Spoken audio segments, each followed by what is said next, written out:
Matalino ang isang ito. Nabasa niya kaagad ang gagawin ko. Agad niyang nasundan at dadakutin pa etong si Jing. Ngayon ay huli ka na, Jack, na hindi na kita pagbibigyan pa at tatapusin na agad kita. Yan naman ang nasabi ni Don Prix pagkatapos niyang nahuli etong si Jing. Tuluyan na ang nahuli etong si Jing at pinitpit pa nga ito ng malaking kamao ng kapangyarihan ni Don Prix. Bali-bali na kaya ang mga buto nito?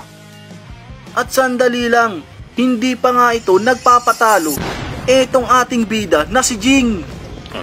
Nagawan niya pa rin ang paraan pagkakataong yun. Oo, matibay ka. Pero hindi rin ako basta-basta magpapatalo sa'yo sa laban na to. Kaya humanda ka, Don Prix. Agad namang nakataka si Jing sa ginawang paghuli sa kanya ni Don at pagbaba ay umatake nga agad ito. Kaya na nga, at mukhang mas malakas na atake na naman ang gagawin ni Jing dito para kay Don Prix. Balik nga tayo dito kay Don na nakatingin nga ito sa gagawing atake ni Jing. Kahit na anong atake ay hindi uubra sa akin ang mga ganyan lamang. Umanta ka. Ngayon, ito naman ang tigman mo.